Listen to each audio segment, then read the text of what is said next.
tsara. Ndao atsika no fahofantanantsika ny am'lanitra isotran' Jesosy. Makasitraka anao zay mpanjaka ny mpanjaka sy tompony tompo. Sotra indray ny amin'ny fotoanandroany maraina afahanay miombona amin'ny teninao a. Tompo tsy ny hoe ahita ny famantarana sy fahagaganao fa ny fandray am-po aminao mihitsy ny tenao anatin'ny fonay. So rehetra zao mandalo ny zavatra rehetra hita maso miserana fa zay manao ny sitraponao maharitra mandrakizay. Androany sokafo mifosiny saina mampananay. Ianao efa niteny a fa ombanay mandrakariva ianao mbara-pahatonga ny fahataperana zao tontolo zao.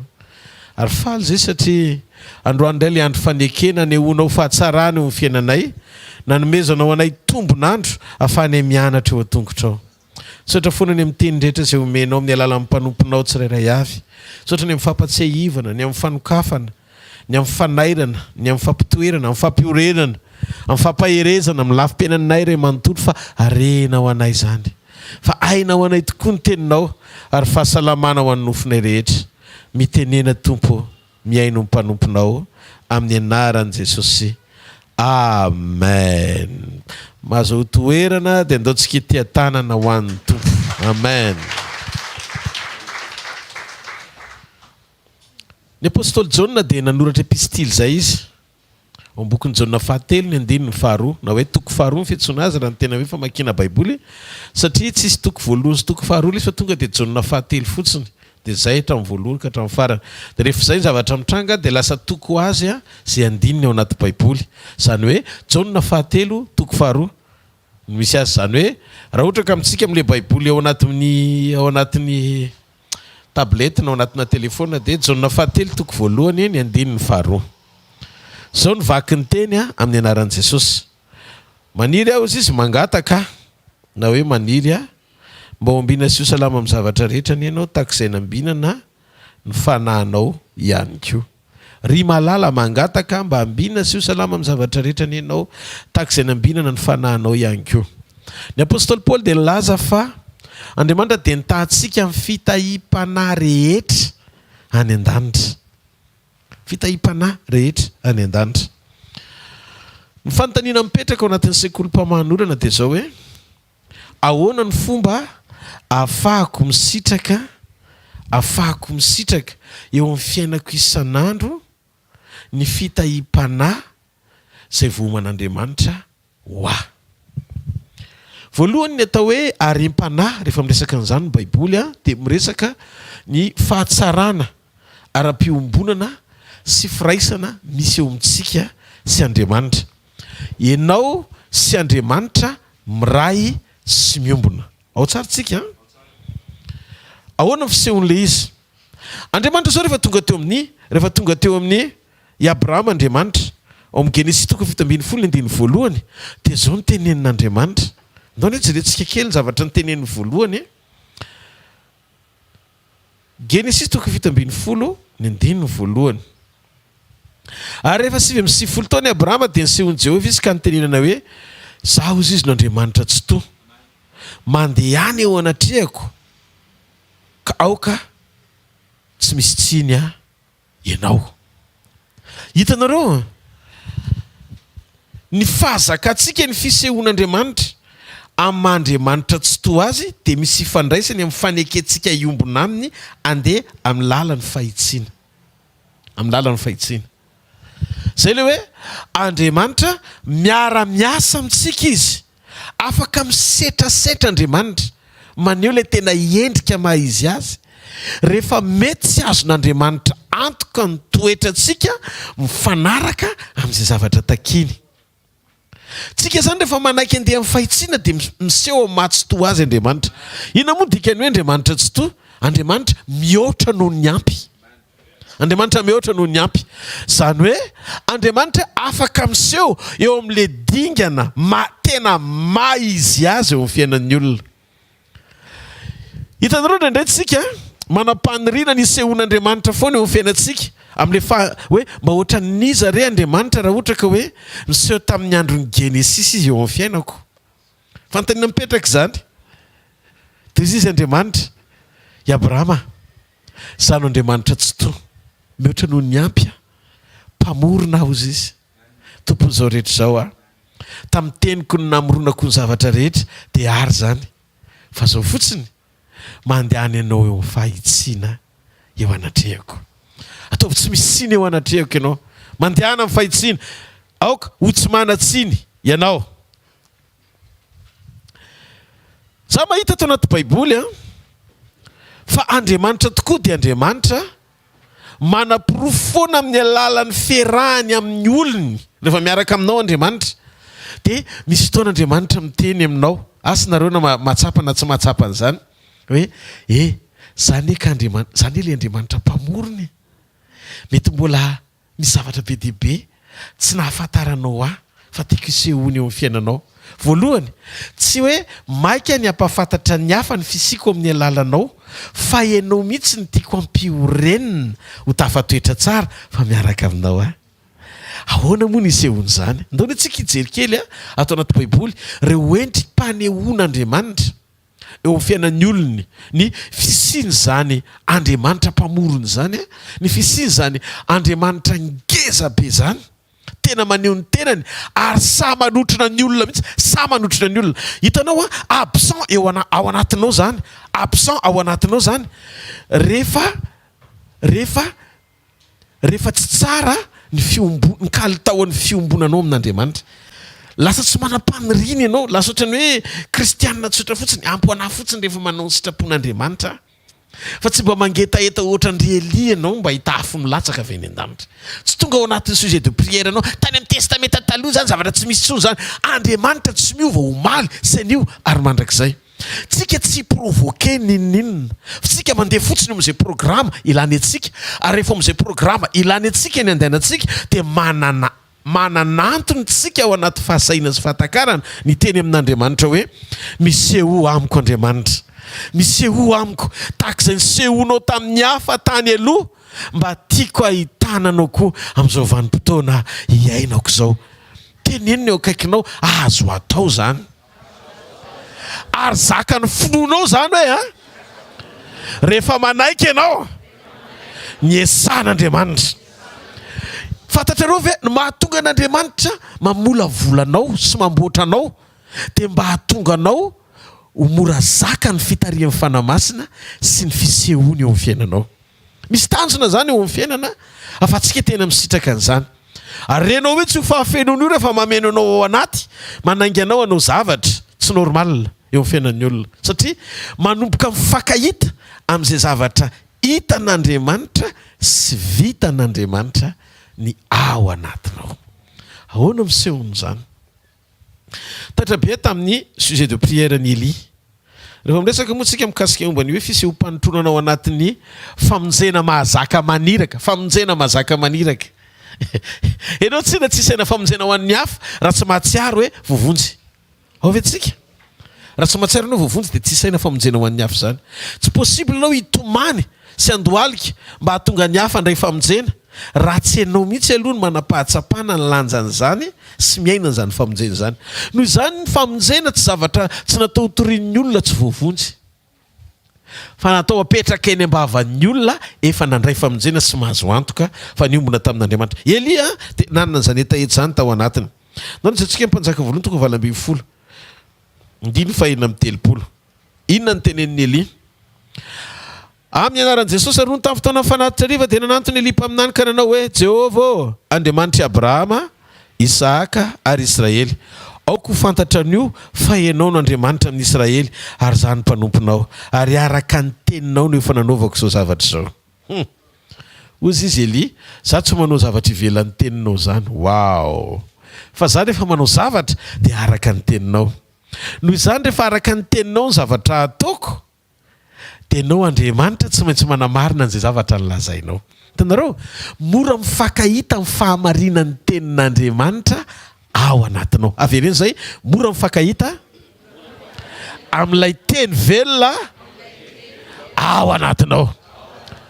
Betsaka ny mahafantatra fahamarinan'ny tenin'Andriamanitra be dia be ao anaty baiboly, fa tsy mbola mahazaka maniraka azy le teny tsy takatry ny sainy anao zavatra mifanandrify amin'izay zavatra tian'Andriamanitra mpanaovina azy. Fa maninona? Satria malaina be ny ao anatinao anao ny sitrapon'Andriamanitra. Hitanareo ny seza fiandriana ny fahasahiana hitondrany fanahy masina anao, mora zaka ny fanahy masina ny ao anatinao, anao zay zavatra hampanaovin'Andriamanitra anao, dia satria nomenao toerana ny fankatoavana an'Andriamanitra, mpakatoy ianao sy mpanatanteraka ny teny. Raha voavonina ianao akatosana tanteraka ny teny, dia tsy azo sakanana ny fisehon'Andriamanitra amin'ny fomba tsy takatry ny saina, tsy iseho ary tsy hitranga eo amin'io fiainana mahazanak'Andriamanitra anao io. Zareo tsara ny zavatra nitranga teo amin'ny fiainan'i Eli dia ranam-pahasahina, hiatrika ny aby izy, tonga ny alitara mpanehoana fa tsy maintsy aseho amin'izay hoe iza no Andriamanitra. Zany hoe lasa tonga teo amin'ny alitara ny defi Eli, fa manino izy najoro teo anatrehan'ny olona maro, izy rery tokoa ny tena teo fa tsisy mpaminany hafa koatra n'izay nino an'Andriamanitra, fa efa 700 mahery ny mpaminany mibala ny fanandrina taminy. Dia Eli manam-pahatsapana fa izy be noho vitsy, izy vitsy nefa mahasolo tenany maro, satria izy tsy olona sisa ny nantenainy fa le mahery indrindra ny miaraka aminy. Hitanareo, lasa mifankahita amin'ny fahalebiazan'Andriamanitra. Rehefa feno ny fepetra ny fankatoavana ao anatinao, feno ny fepetra ny fanekena ao an'Andriamanitra, dia sokafan'Andriamanitra ny masom-panahinao ahita ny fahalebiazany mihoatra noho ny fanoherana rehetra misy manodidina anao. Dia hitanareo, ozy izy Eli mijoro eto zareo ozy izy ny mpaminany eto avy amin'ny Jehovah, fa nareo ozy izy be dia be miaraka amin'ny vahoakan'Israely sy ny mpanjaka. Fa zao izy izy ny antony nijoroako eto dia zao, tsy ho anahako, tsy hoe iseho fa manan'Andriamanitra, fa zao amerina ny fony maro mba ho an'Andriamanitra. Noho izany manana tombony amin'ny zavatra ataoko sy hampanaoviny Andriamanitra. Zay nilazainy ny tanterahako, fa za tsy miantoka ny zavatra hitranga, fa manaiky fotsiny hanatanteraka zay sainy ataoko. Noho izany impossible no hafa-baraka zay manaiky hijoro amin'ny fahamarinan'ny teny sy ny sitrapon'Andriamanitra hatramin'ny farany. Andriamanitra zany fantatra Eli fa manamarina ny teny mandrakariva izy, ary Abrahama fantany hoe fantatra Eli Abrahama nisy olona zany teo alohany nanana ny fahatsapana hoe afaka miseho Andriamanitra tamin'le tena endriky ny maha izy azy teo amin'ny fiainan'ireo olona teo aloha reo. Zany hoe nanana repera-pijoroana azo hitarafana ny fahatsarahan'Andriamanitra teo alohany ity Eli mpaminany ity. Ty tena zany hoe zay ny antony mahatonga amin'ny fanoloran-tenany tena hoe impeccable, satria nanana repera izy teo aloha. Teneno akaikinao, ianao ve hoe manaiky hijoro mba ho taratra ahitany hafa hoe ny fahatsaran'Andriamanitra amin'ny fitondran-tenanao hoe amin'ny fijoroanao hoe amin'ny fanekenao ny sitrapon'Andriamanitra. Dia jereo tsara maso indrindra ireo ankonanao.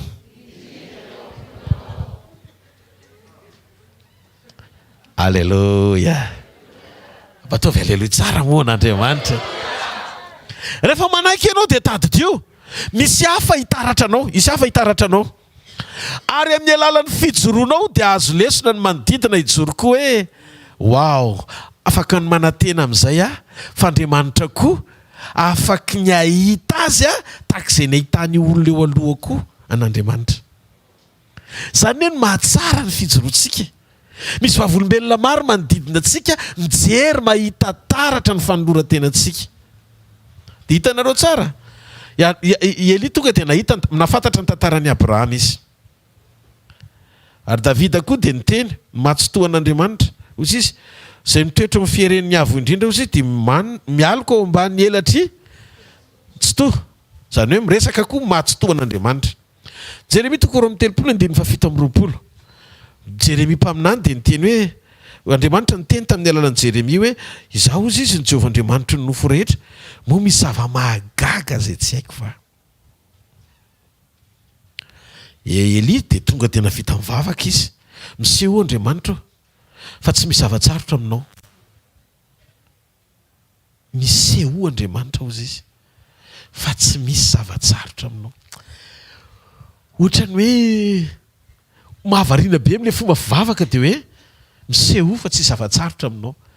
ohatrany hoe tsy nisy akory le fanoerana fa izy Eli miseho de variana be hoe fa maninona Eli nanana antoka sy fahasahiana be andatsakafo avy any an-danitra tena hoe atonga an'Andriamanitra amaly azy amin'ny fahasahiana hoe raha ianao no Andriamanitra de valio ty fanaty ty mba hanekeny Israely responsabilité andraikitra tena mavesatra be ne zany fa zao tsakana mihitsy ho an'ny Eli amin'ny fomba tsotra no njoro ho an'Andriamaniny enjeu ny fiainany raha tsy nilatsaka ny afo nandevona amin'ny fanatitra maty Eli.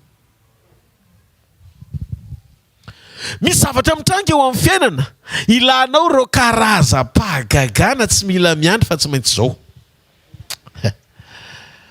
tiako sokafana ny ao anatiny fa possible zany ary azon'Andriamanitra atao na zao aza tsy marety aka ho an'Andriamanitra zao tsy fisokafany fahitantsika no mahatonga an'le sakana tsy afatsika mijoro tsika tsy mitory fahagagana tsika tsy mampanantena hoe anao zavatra mahagaga Andriamanitra fa tsika mila le fiainana mahagaga avy amin'Andriamanitra fa possible amin'Andriamanitra ny zavatra rehetra. Amen na sa tsy amen.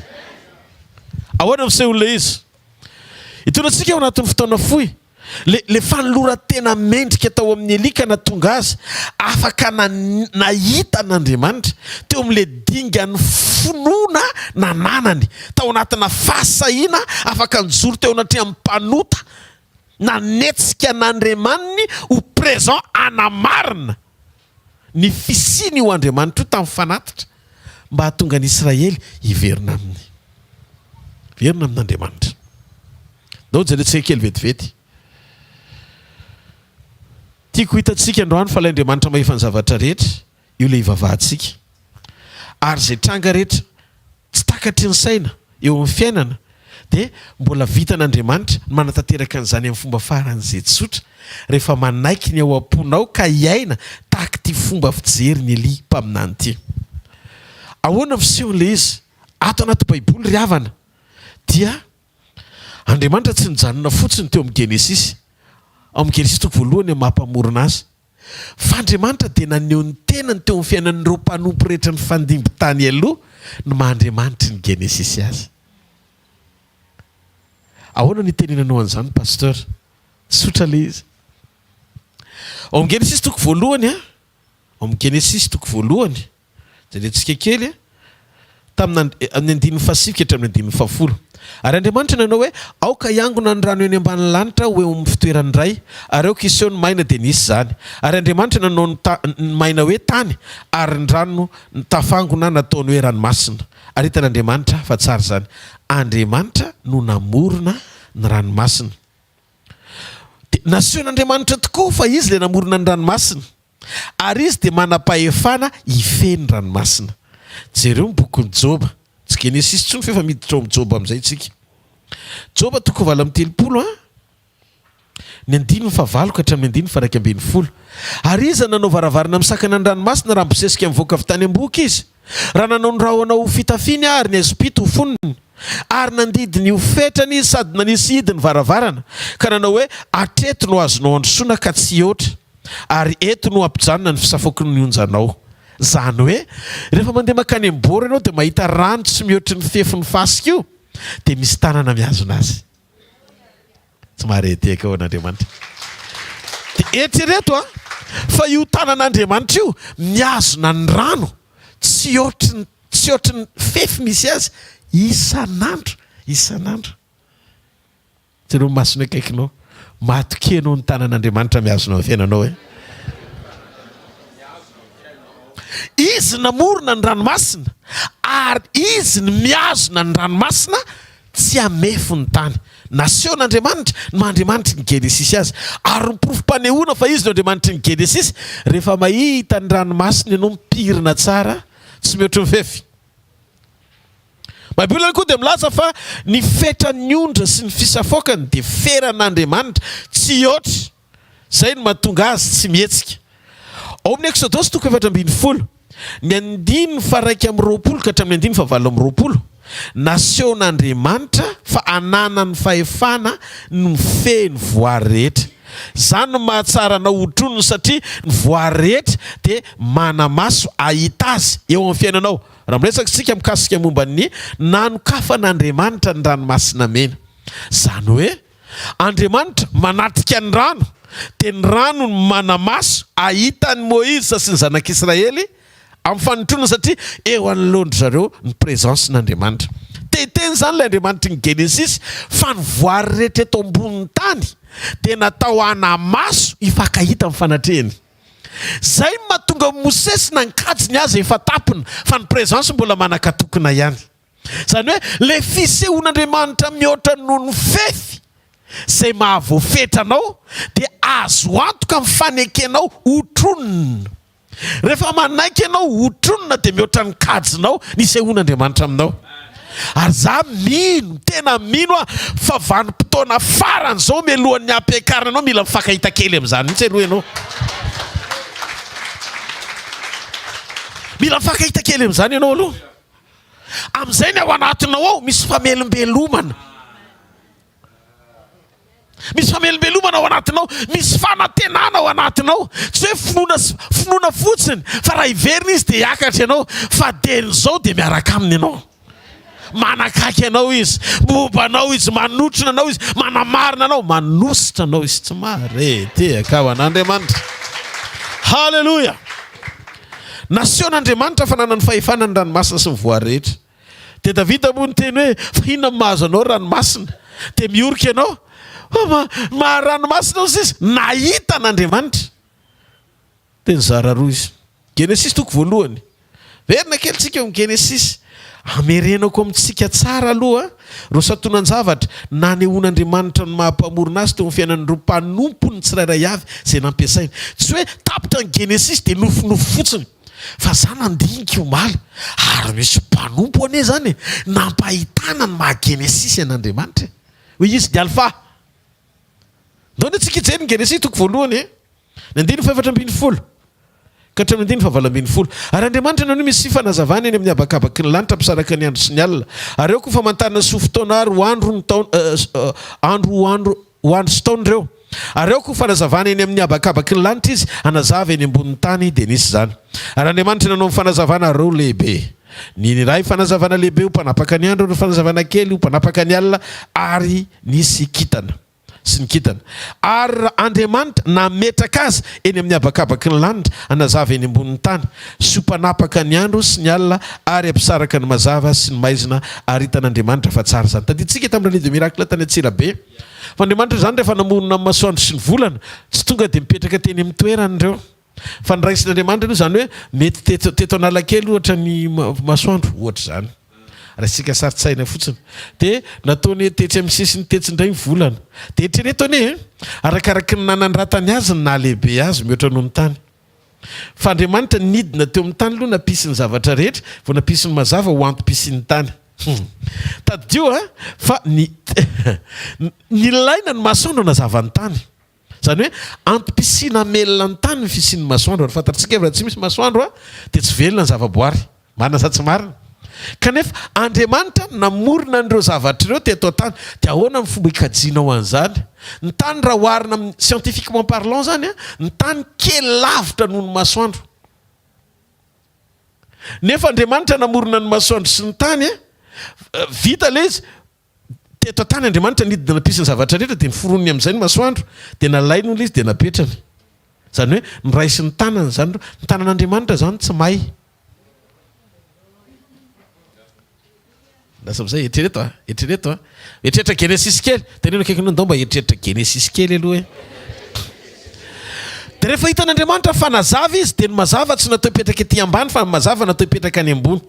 Zay no mahatonga antreo araky ny anekenao azavainy tena no mahatonga an'Andriamanitra nandratranao any amin'ny toerana ambony. Satria lasa maso azo n'Andriamanitra tsy lovana manodidina ianao rehefa manaiky ho fantsona tsara eo ampelantanany. Tsy marety ho an'Andriamanitra. Ny raisin'Andriamanitra ny masoandro sy ny volana, ny raisy izy nametraka azy, napetrany le izy. Tanan'Andriamanitra nametraka ny masoandro, nametraka ny volana eo amin'ny toerany. Dia ndao tsika isaina amin'izay. Andriamanitra ny Genesis namorona ny masoandro izy, namorona ny volana izy, anazava ny andro sy ny alina. Ary niporofon'Andriamanitra indray fa azy ny fifezana ny masoandro sy ny volana. Ary ny fifezana an'ireo anehoana amin'ny Josoa, fa izy no Andriamanitra ny Genesis, ny atikady Josoa, ao amin'ny Josoa 10. Ny 12 ka hatramin'ny 17. Halleluja. Josoa 10 fa 12 ka hatramin'ny 17. Naseho tamin'ny Josoa ny Andriamanitra ny Genesis azy. Ary tamin'izany Josoa dia niteny tamin'i Jehova tamin'ny andro nanoloran'i Jehova ny Amorita teo anoloan'ny zanak'Israely, niresaka tamin'i Jehova izy ka nanao teo imason'ny zanak'Israely hoe ry masoandro mijanona eo ambony Gibeona. Tsy maintsy miresaka amin'Andriamanitra aloha vao mijanona masoandro. Teo izy tamin'ny volana mijanona koa ianao ndoasan'ny Elona. Dia nijanona masoandro ary mijanona koa ny volana. Mandra-pamaly ny olona ny fahavaliny, tsy efa voasoratra eo amin'ny bokin'ny Jasara va izany, dia nijanona teo fovoan'ny lanitra ny masoandro ka tsy nandroso iletika tokony ho indray andro maninjitra. Hitanareo, ny porofon'Andriamanitra ny maha-Andriamanitra ny mpamorona ny volana sy masoandro azy. Rehefa niresaka Josoa tamin'Andriamanitra dia ndony antsika ianao miresaka amin'Andriamanitra isan'andro.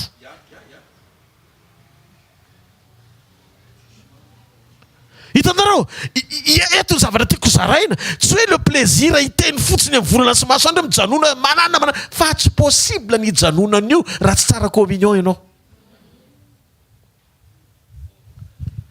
Ny seza fiandrianana ny commande tsy ambadiky ny fihetsiketsehany ivelany, fa ambadiky ny fatoram-piombonana lalina misy eo aminao sy Andriamanitra. Rehefa fluide tsara ny ao anatinao satria renao fa eo Andriamanitra, dia zao azo antoka ny commandinao fa tsy miraty ninina zany io. Mety io. Hoana ny fipetraka ilay izy. Notrony ny Josoa, janona tsy nihetsika ny masoandro, nandritry ny 48 heures, midika fa ilay Andriamanitra mifeny voary rehetra no miaraka aminy. Ary ny fiarahantsika amin'Andriamanitra, ny fiarahantsika miasa amin'Andriamanitra dia mahatonga anao hifankahita amin'ny fahefan'Andriamanitra amin'ilay tena maha izy azy. Anga zany ihany. Isaia 7:1 ka hatramin'ny 9. Isaia mpaminany rehefa niresaka tamin'ny Ezekia andresy lahatra azy fa tsy ho faty izy fa ho velona. Dia hozy izy Andriamanitra, hozy izy Isaia, ho averin'Andriamanitra tany amin'izay posahana ozy izy io masoandro ifiletika io, mba hanaporofon'Andriamanitra aminao, fefa nyaino anao izy, ny fitarainanao izy, ary hanome tombonandro anao tokoa. Indro ampiverina ny aloka adiny 10 araka nampidinany masoandro azy teo amin'ny dialiny azy, ka dia miverina adiny 10 masoandro dia ilay efa nidinany. Fa ahoana? Tamin'ity indray mitoraka ity, baikoan'ilay mpamorona ny masoandro hiposaka avy any andrefana. Zay fanazavany siansa azy dia fanazavany siansa azy. Hoe miodina makary ny tany dia ohatry ny atsinanana, miodina makaty indray ny tany dia avy any andrefana. Fa izy Andriamanitra, raha tandrimy miodina nakaty zany izy dia naverin'Andriamanitra ohatr' izao indray. Tsy fantatra na masoandro ny tsy nihetsika fa nihita aloha hoe masoandro no nahetsika Andriamanitra. Ny dikan'izay tsy hoe tsy ampifahalalana ny nanoratra amin'ny Baiboly, fa zay lazay Baiboly ny marina. Noho izany tsy nikitika tany Andriamanitra fa masoandro nataony avy any andrefana indray no miposaka. Jereo masony eo akaikinao, zany le Andriamanitra miaraka aminao. Ny andrasany aminao hoe tenena izy ny andrasany aminao, manome lanja ny zavatra tenenina, manokatra ny fonao hiaino azy, mandesy miaina ny sitrapony. Fa ny ambony rehetra hoe tsy anao fa an'Andriamanitra zany. Tsy mahareteka ao an'Andriamanitra, tsy mahareteka ao an'Andriamanitra. Naverin'Andriamanitra ny masoandro any amin'izay niposahany izy tokoa no Andriamanitra. Ary atao Baiboly dia mbola tsy nahita mihitsy ny aho hoe Andriamanitra dia namorona afo. Vakiko ny Genesis 1 taizary Andriamanitra no namorona afo. Vakinareo ny famorona fa tsisy namorona afo zany Andriamanitra. Izay le mba teneniko anareo rehefa mamaky Baiboly dia vakio tsara. Fa misy remarika amin'ny fanamasina, mbola tsy nahitan'Andriamanitra namorona afo. Namorona ny tany izy, namorona ranomasina izy, namorona zava-maitso rehetra izy, namorona biby, namorona vorona, fa mbola tsy namorona afo izy. zavatra treo dia miforony daholo fa tsy hitako ato anaty baiboly mihitsy hoe Andriamanitra namorona afo nahoana satria izy tenany mihitsy no afo.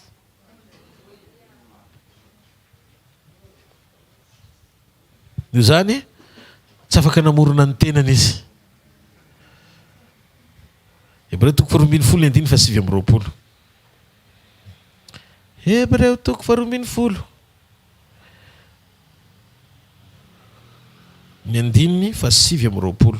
amin'ny anaran'i Jesosy. Fa Andriamanitra dia afo mandevona. Fa Andriamanitra dia inona hono? Dia ahoana ary le andaontsika hiverina any amin'ny Elia amin'izay.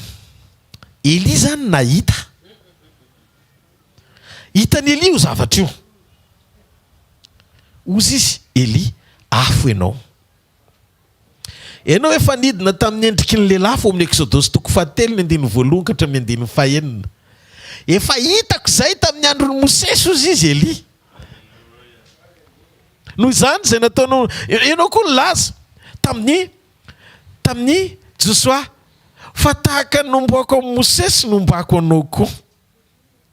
Noho izany izay hitako teo amin'ny Moïse dia afaka amelona amin'ny finoko koa fa afaka averinao eo amin'ny fiainako. Elia dia olona ohatrantsika ihany. Fa maninona Jakoba miteny an'izany? Elia dia olona ohatrantsika ihany. Fa izy nahery mivavaka fotsiny nampiavaka azy tamin'ny olona rehetrarehetra. Noho izany ianao io zany raha mahery mivavaka satria mitovy aminao ihany Elia. Dia natao hahita sitraka mihoatra noho Elia ianao amin'ny alalan'ny finoanao an' Jesosy Kristy.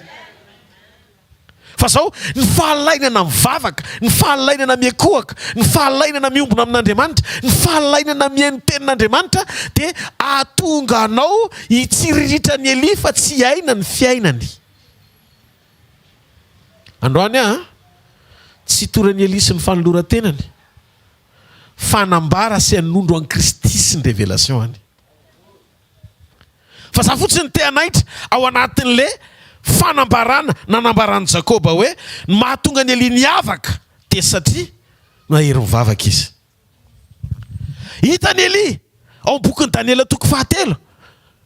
Fa sadraka sy mesaka sy Abednego tsy may rehefa tao anaty afo satria tao Andriamanitra. Tsy nirehitra nandoro azy telo lahy le lafo dia izy Elia tsy miovy ianao. Le tao amin'ny Exodosy 3:7-20 ny roy memy koa tsy may rehefa teo le afo nirehitra. Zany hoe azon'Andriamanitra tao mampidedadeda afo fa tsisy fiantraikany. Zay no mahatonga anao mbola tsy maty na grave be aza amin'ny problemanao. Mirehitra le afo fa azon'Andriamanitra ianao. Mirehitra le afo fa azon'Andriamanitra ianao. Alleluia. Alleluia. Nga zany hany izy nahafantatra tsara Elia amin'ny mahaprofety azy. Namaky izy ny boky ny Levitikosy. Alleluia. Amin'ny Levitikosy 7. Songadiniko manokana ny 7:20 fa manomboka amin'ny 9:9 ka hatramin'ny 7:20 noho ny amin'ny fotoana. Ny 7:20 tonga dia andinganako azy. Rehefa nao fanatitra Arona dia nisy afo nivoaka avy teo anatrehany Jehovah ny 7:20 ka nandevona ny fanatitra hodorana sy ny saborany teo ambonin'ny altara ary no hitan'ny olona rehetra zany dia nioby izy rehetra ka niakohaka. Io ny hitan'ny monsieur Elie, prophète Elie. Io ny hitany hoe ay Arona zany nisitraka n'ity zavatra ity taloha. Nidina ny afo teo amin'ny fanatitra, nakasitrahana le fanatitra dia niakohaka ny olona. Dia ozy izy Elie, tiako iakohaka ny olona iverina ohatra ny tany amin'ny andro ny Arona, anana fahatsapana ny hery sy ny fahalebiazan'Andriamanitra mba hampitodika mafo ho an'i Jehovah Andriamanitra ny Israely. Dia ozy izy teo anatrehany Ahaba. Oka nao fanatitra amin'izay tsika, zay le directive prophétique, zay misy fototra haingana biblika, fa tsy hoe fiatsika magnifika mba anehoany Elie dynamique, tsy zay le izy. Tsy zay le izy. Tsy zay le izy. Fa ozy izy nitanjoka ao anatin'le altara mivelatra, apisy défi amin'ny mpaminan'ny bala dia ny anehoana fa Andriamanitra no Andriamanitra ny Israely ary tokony hiala-bala ny olona fa ekoaka amin'Andriamanitra. Hitanareo ny tanjo ny filazantsara dia famonjena. Tsy mahareteka ao an'Andriamanitra. Tsy mahareteka ao an'Andriamanitra. Ahoana miseho an'ilay izy? Te andreva ianareo rehefa hitany Elia fa nanao fanatitra iarona dia nekenandre dia izy Elia hoe tompo miseho ndray. Dia izy Elia asa io androany fa tsy raha-pitso fa ianao no Andriamanitra ny Israely. Misy lesina azontsika tsoahana zany amin'ny zavatra nataony Elia mpaminany. Inona ireo zavatra azontsika tsoahana ireo? Ny fisehoan'Andriamanitra atao anaty Baiboly dia misy sokajiny be dia be. Misy fahagagana tsy maintsy miandry herintaona. Misy fahagagana tsy maintsy miandry ray volana. Misy fahagagana tsy maintsy miandry ny ray andro. Misy fahagagana tsy maintsy atao eo no eo. Dia ahoana ny fisehoan'izay zavatra izay tato anaty Baiboly? Ahoana ny nahitana azy? Ny fanampian'Andriamanitra ny olona sy ny fidina tsy etry ny fiainan'ny olona anankiray dia mahatonga an'Andriamanitra ijoro amary an'ilay olona amin'izay zavatra tsy takatry ny sainy olona io ka ilany olona io ny fanelanelana an'Andriamanitra sy ny fanampiana. Andriamanitra zany tsy hoe akory irahantsika hanao zavatra, fa Andriamanitra afaka mihetsika manao zavatra amin'ny alalantsika rehefa hitan'Andriamanitra fa ilaitsika zany sy mety amintsika ihany koa. Dahoana iraisitsika kely.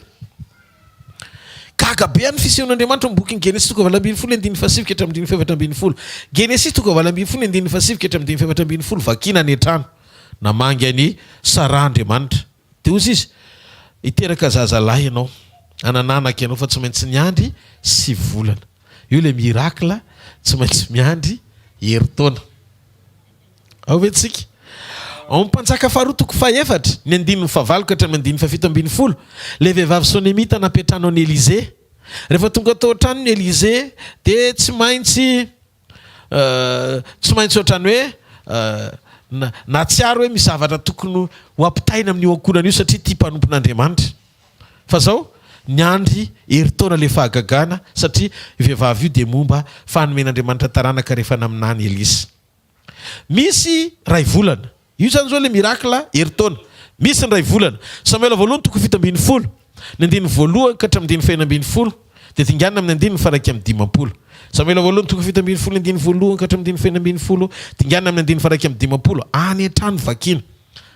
Hitantsika fa ny zavatra nitranga eto dia zao Goliata nampahory an'i Israely nandritry ny 40 andro talohany nahatongavan'i Davida hitondra fanotronana hanafaka ny zareo. Mirakla tsy maintsy niandry 40 andro. 40 andro mpanefena mba hisehoan'ny fiavahan'ny herin'Andriamanitra. 40 andro mpanefena satria niala tamin'Andriamanitra ny fony Israely dia lasa nampiororon'ny fahavalo izy.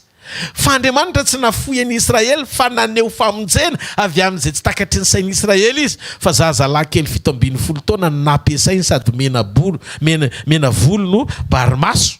Nefa nitoeran'ny herin'Andriamanitra ny délivrer ny zanak'Israely tao anatin'ny ray volana. Meny vetsika? Misy ny fahagagana vitan'Andriamanitra ny manatanteraka azy fa tsy maintsy ao anatin'ny 1 semaine. Miana ihany le izy. Jona toko 2:1 ka hatramin'ny 5:10. Lazarosy narary nandritry ny 2 andro niandry Jesosy. Plus 4 jours nandevena anazy, 6 jours tamin'ny fa 7e jour zany Jesosy ny tonga nanangana azy. Niandry herinandro ny fananganana any Lazarosy. Misy ny fahagagana manomboka miaina 24 heures. Mpanjaka faharoa toko 7 ny 1 ka hatramin'ny 1:20.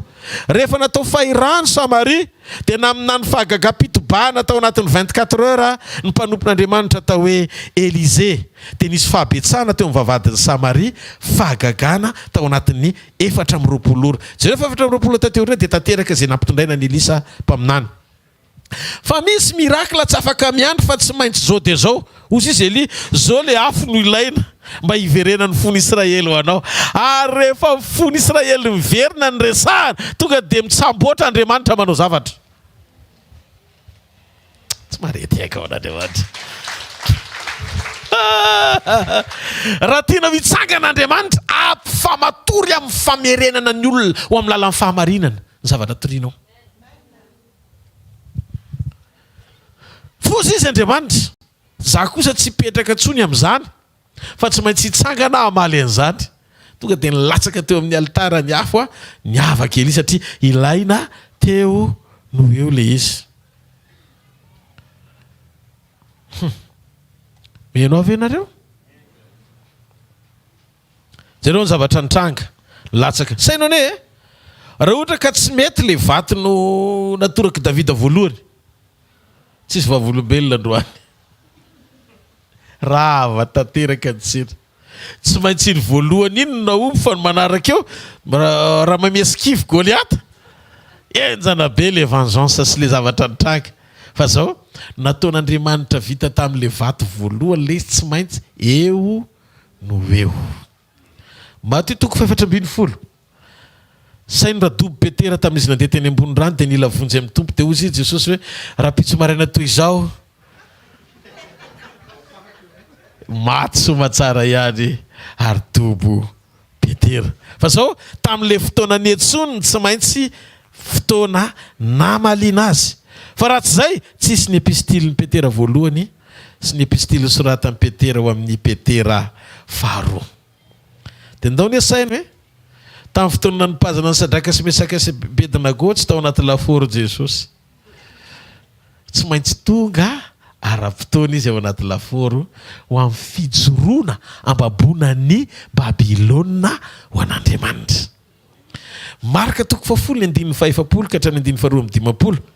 Rehefa nandalo Jesosy dia niantso mitarainy Bartimeo nilavonjy tsy mety fa tsy maintsy teo ny eo Jesosy ny namaly azy zany hoe tsy akiandry intsony ny fampahiratana amin'ny masony. Teny aminao Andriamanitra raha tianao Andriamanitra tsy ampiandry anao raha-pitso fa hamaly anao androany aza ampiandrasina raha-pitso izy amin'ny décision fa valeo androany. Tsy mahareteka an'Andriamanitra. Ny olana misy fotoana tsika mifampiandry Andriamanitra miandry anao nefa izy ampiandrasinao dia rehefa ianao mampiandry azy tsy maninona fa rehefa ianao nitratra olona ka sendra mba miandry izy miandry kely ianao dia mitapatapy hoe aiza renao teo miovalo omeo le tedaviny mba hahatonga anao ho zakany ianao ndray rehefa zakan'Andriamanitra dia renao mihitsy hoe tsy maso normal ny masonao tsy fo normal ny ao anatinao fo azon'Andriamanitra hoentina misedra zavatra goavana. Alleluia. Rehefa ivavaka zao tsika dia mino fa hamaly sainanao Andriamanitra.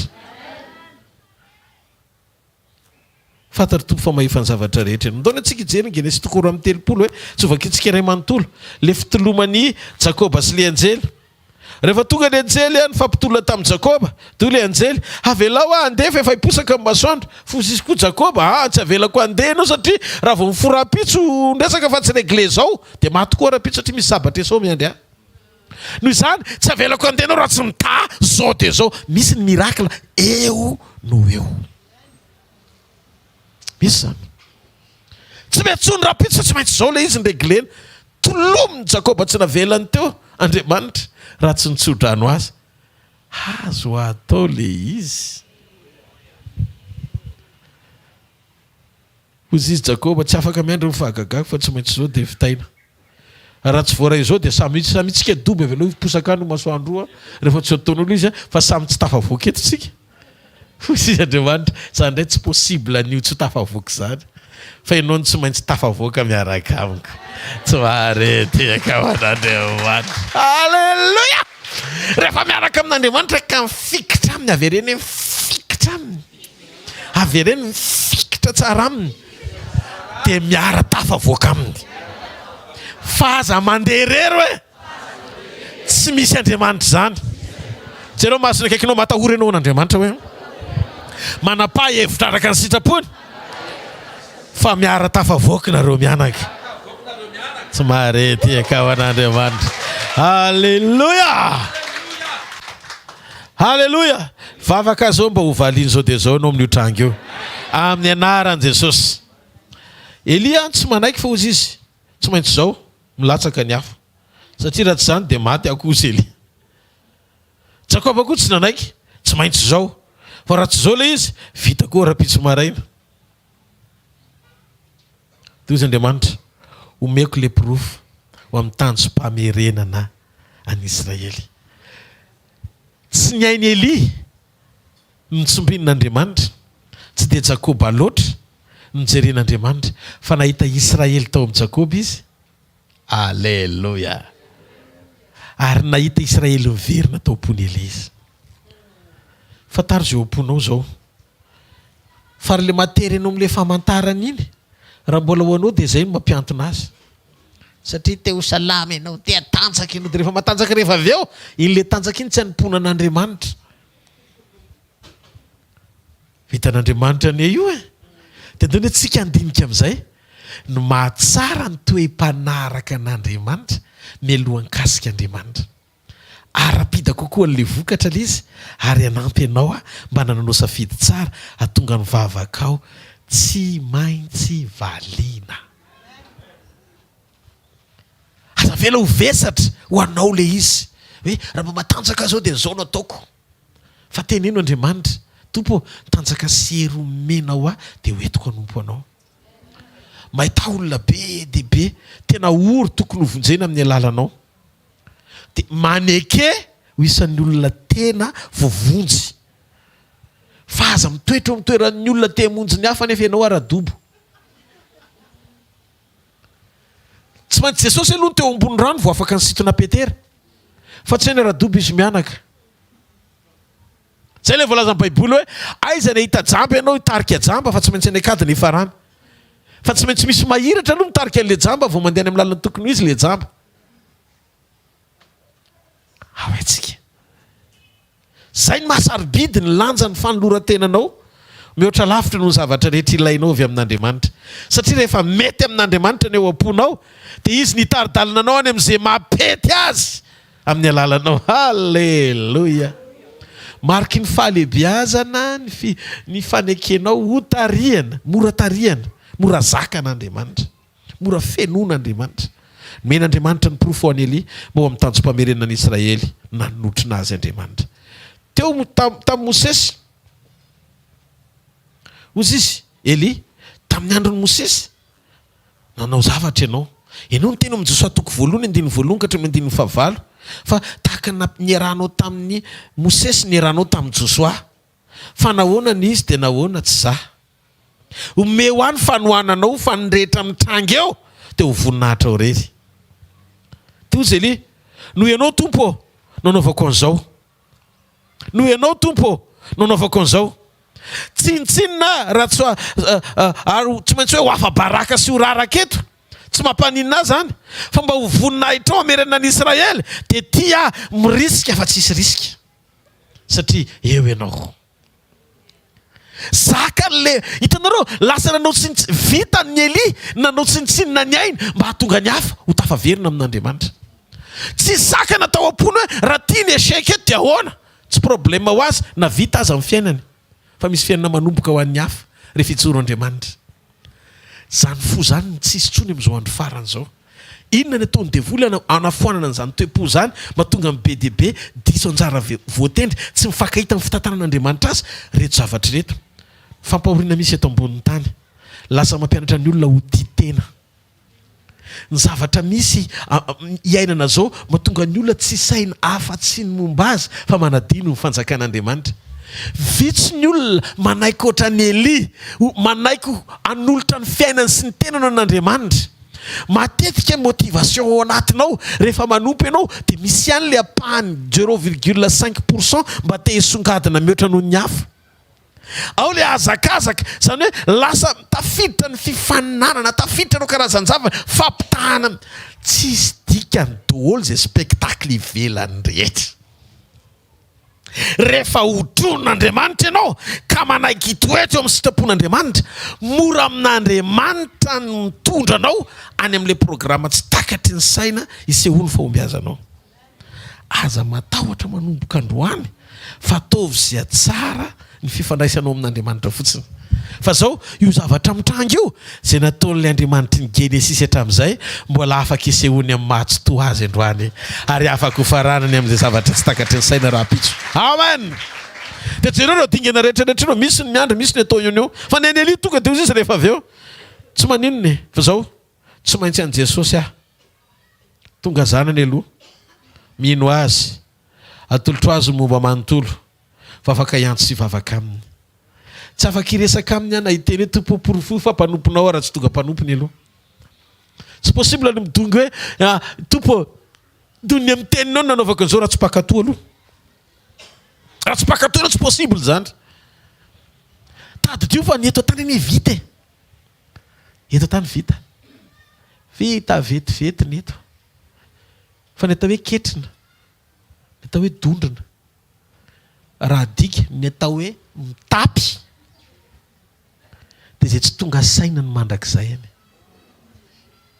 ianao afaka iziriziry hoe tia kosa nangano hitako fa mety fa olombelona le izy raha vao misy fihevitry nofo ao am-ponao dia tsy afaka azo ain'Andriamanitra notrina anao satria ozy izy ny tenin'Andriamanitra petera anivoaka ianao ry devoly tsy petera tsy ny tenenina fa ianao izy tsy mba misaina zay n'Andriamanitra fa an'olona foana anofo foana dia jery tsara ianao zany andeha nompo an'Andriamanitra ao anatin'ny sainao misy pourcentage te songadina ao anatin'ny sainao misy pourcentage te ise hoe ianao mpanompon'Andriamanitra be ozy efa ely zay teo amin'ny toerana io fa tsy nasoanay le izy fa rehefa tonga fotoana mangin'Andriamanitra anay dia nanaiky izay na ho any tongotra ao raha tsy problème anay raha zay nisan-drata amin'ny voninahitran'Andriamanitra eo amin'ny fiainanao ny fahamarinana tsy nisehoko eto ambonin'ny tany fa ny azahoako ny lanitra sy sitrak'Andriamanitra tadio le evanjelista faran'izay enjana njoroako omaly disy fanantenanany amin'ny tranony tany an-danitra ohatry ny fisokony azy fa nyle mpivavaka mangingina tsisy nahita tary lasa palengeza be noho izany ny fisongadinana ao anatin'le ampo te iseo dia fitaka ataony devoly ahatonga anao tsy fakahita amin'le fahatsarana tsy hita maso tsika ane na mahomby hita maso azy mandeha amin'ny tsy hita foantsika mandeha amin'ny tsy hita foantsika manatanjontsika hoe vao miala eto misy lanitra miandry ahy zavatra rehetra ataoko foko amin'ny fanjakan'Andriamanitra tsy asiko fetsifetsy evangelika zany fa Andriamanitra tsy azoko avarotra amin'ny ariary 2 dia vidiko amin'ny ariary 3 tsy azo atao an'izany Andriamanitra ovay mihitsy ny ao anatinao rehefa marina dia marina rehefa mahitsy dia mahitsy ozy izy Andriamanitra za te seho matsotoanao fa aitseo aloha ny lalanao dikan'izay misy zavatra mibiloka mbola iainanao tian'Andriamanitra itsinao fa ianao tsy mety miova mihitsiny andeha azakazaka ho aiza nefa zary tsy mahazo antoka akory akasitrahana mandininy e baiboly dia jereo fa tsy niteny mihitsy Andriamanitra mandrapiveriny teo amin'ny Abrahama ary ny tenin'Andriamanitra tamin'ny Abrahama voalohany tsy hoe hiaraka aminao amin'izay fa ela loatra ny silence atsika roa tsy zay ny tenenina fa izy aitsio ny lalanao ataovy mahitsy eo amin'ny laoko fa iseho amin'ny matsotoa amin'izay noho izany ny fisehoan'Andriamanitra avoleta dia mitaky fantsipiainana raitra loatra manekeo tariny fanamasina zavatra tsy mety rehetrarehetra ialao amin'izay aza vela isy ambokambony kely sira kely ianao fa torina eto tsy mety ny fiainam-palitona ianao mbola miainao anaty falitona ihany dia ndao ny eritrerititsika ho avy Jesosy dia hiverina ianao nefa amin'io manantena ihany ho any an-danitra miry ianao any an-danitra any no fonenako fa tsy ho fonenanao zany ihany raha tsy olona kasitrahan'Andriamanitra tsara ianao tsy fa mitaketisika ianao manko tena tiako ho fantatra Jesosy amin'ny fotoana hiverenany zay mahatonga ana ohatrany hoe bobosita foana tsika mantsy efa tsy haintsony ny fotoana hiverenany tompo hoe roviana na roviana ka misy fampianarana miteny hoe ny fahasoavana dia zao zay efa akila izy vao mainka hitombon'ny ota vao mainka mampitoetra amin'ny fahasoavana tsara dia adikanao amin'le tiany hitana satria anao mbola tenao ny ataona atao inona fotsiny Andriamanitra anie tsy misongady izy rery ny masiny dia rehefa izy rery ny masina ny dikan'izay ianao zany lasa tsy hiara-ny fahamasinana raha ohatra ka mbola masina koa misy zany doctrine zany misy zany ianao zany mila mijoro tsara mahafantatra fa zao ny andrasan'Andriamanitra amiko dia zao mba ho tonga mety aminy fa ndreo tsy fantany fa tsy tafatoetra tao amin'ny sitrapony tsy hoe mitotobe manao ny asan'Andriamanitra arivo ny asan'Andriamanitra ataoko dia sarotra anoko amin'ilay asan'Andriamanitra tyle kelikely ty anany mba amin'Andriamanitra kelikely tsisy kely zany io singamboly mandavy mivotsitra angadinareo ny teny Jesosy tsy afaka eo ianao mba raha-panefanao varavety farany fandroany teneny Jesosy tsy maintsy miova Andriamanitra ny atao natoko ray manontolo tsy maintsy tanteraka arak'izay ilanao raha nahita ny fisehoanao ireo mpanompon'Andriamanitra rehetra teo alohako avereny zay tokony oatra miaraka aminao. Manomboka androany Jesosy misehoa amin'ny fanotronana. Avereny misehoa amin'ny fanotronana. Mahery vaika be ny fanotronana. Rehefa manaika ny otaria ny fanamasinao, ny esanao ato anatiko, iaina ny sitraponao, ijoro vavolombelonao, aomby amin'izay ampanovinao. Tsy marety akavan'Andriamanitra. Halleluja. Zavatra andrasan'Andriamanitra amin'ny olona anankiray izay mbola tsy vita fihavanana tsara aminy dia fibebahana marina. Oka ho an'Andriamanitra ny mombanao rehetra, mivoninahitra izy. Atolory azy ny mombanao manontolo, misaora azy, tenena aminy manaiky aho akonanao. Vonina ny amaly ny afo ny fanamasina, andory izay zavatra rehetra tsy nambolenao ato anatiko. Ny amin'ny toe-panatsy araka ny sitraponao rehetra. Ampitsoroy aho ho fantsona tsara sy mendrika eo am-pelantananao amin'ny fotoana rehetra. Fa raha ny amiko dia fantatra fa ny eo akaikinao no mahatsara. Halleluja.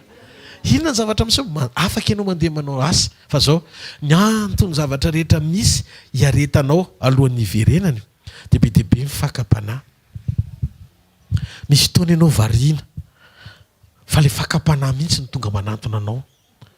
Fenao mijoro, miaritra, fakam-panahy amin'ny fotoana rehetra.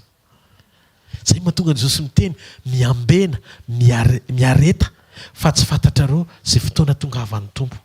Averiko indray, tsy afaka manao marana ata malalaka izany ianao raha mbola tsy miaina ny sitrapon'Andriamanitra. Marana ata dia miverina izy dia ho aiza ianao.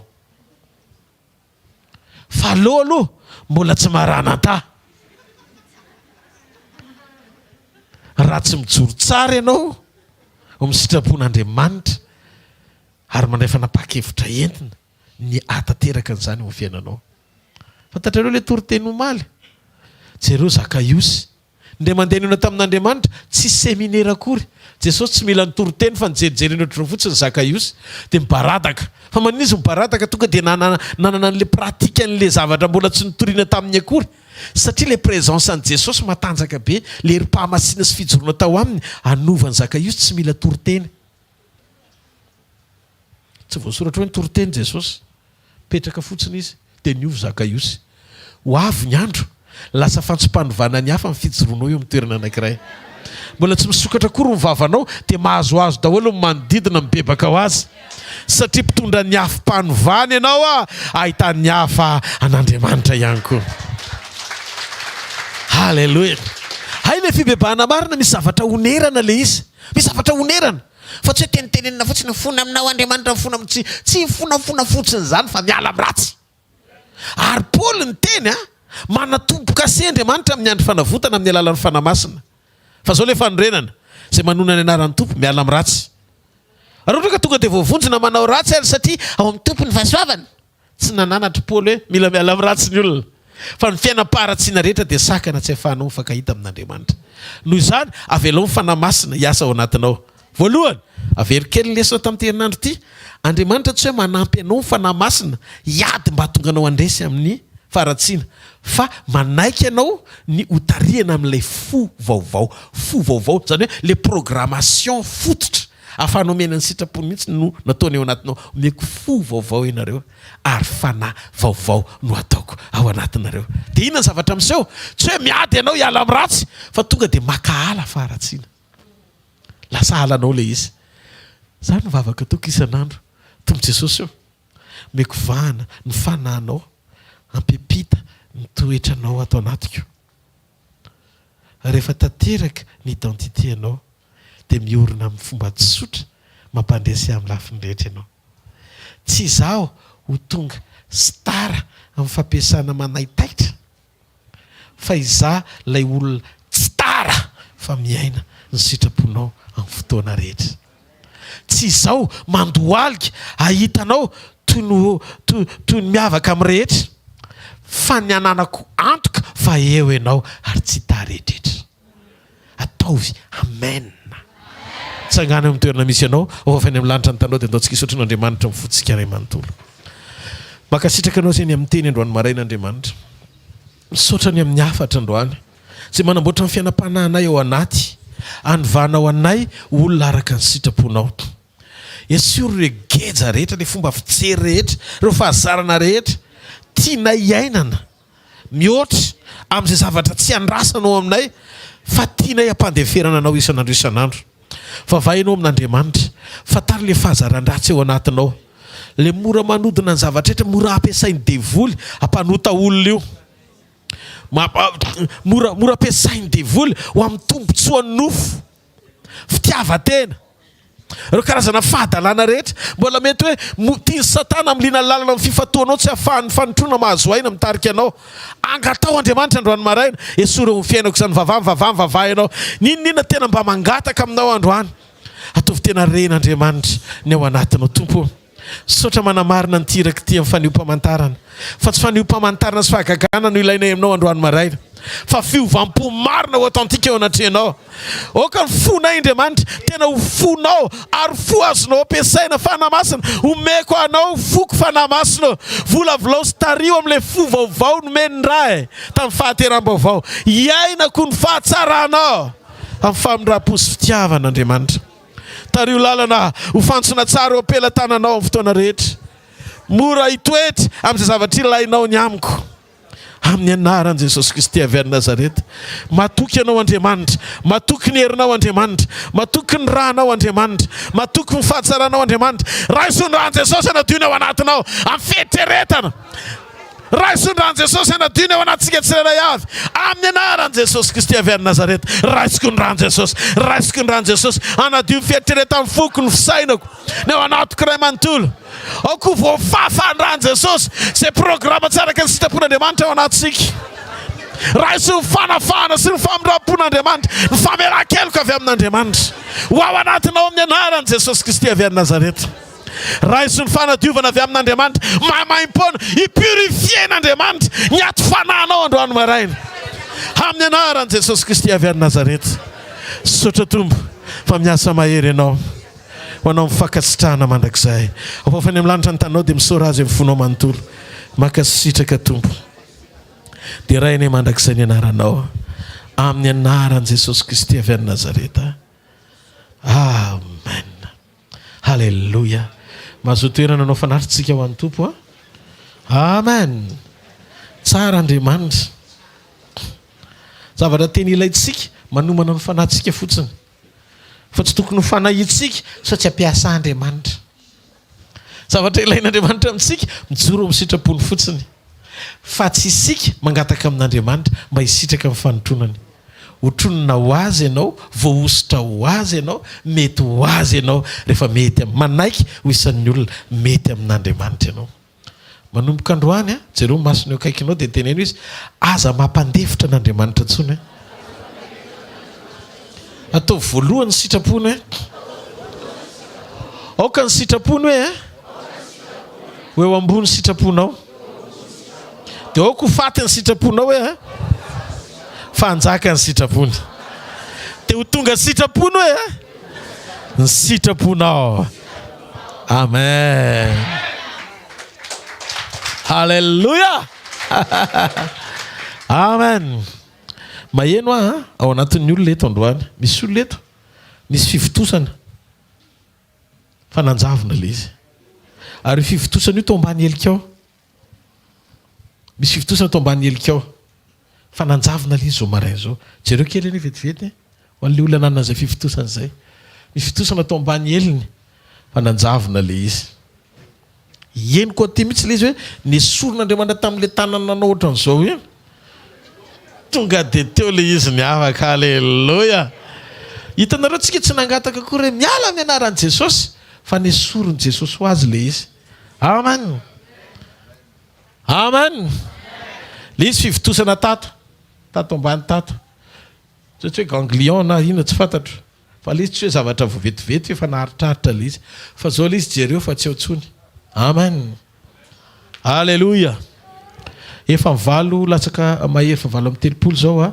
ataovy azo antoka ny témoignage-nao mizoma amen tsy ampitsangana anao fa aza matahotra aloha efa hitako ny tarehanao fa io ianao eo amen fa tsy atsangako ianao aloha fa aza matahotra fa mizoma kosa ny rendez-vous anao a sy jesosy amen mahita ny fiainantsika rehetrareto a zany manaraka ho azy tena hoe zany zavatra ny manaraka ho azy fotsiny atao zay tiany atao dia ataony hoe fa zao hoe misy zavatra tsy azony atao fa tsy maintsy anajany ianao meo azy ny safidinao hoe vo mialy eto hoe ho any amin'ny birao any am-pivarotana any an-tsena any amin'izay lenao rehetrarehetra dia atao virenao hoe a feo akaikinao izy a mitantana anao izy a miaraka aminao izy a mba iresao izy hoe tsangalary mandray sodrano alleloia hitanareo ane Jehovah ka hiaro anareo ampamirapiratra ny tavany aminareo ne Jehovah ka mindra fo aminareo anandratra ny tavany aminareo ne Jehovah ka menareo fiadanana amin'ny anaran-dray sy ny zanaka ary ny fanahy masina amen. Zanao fasoa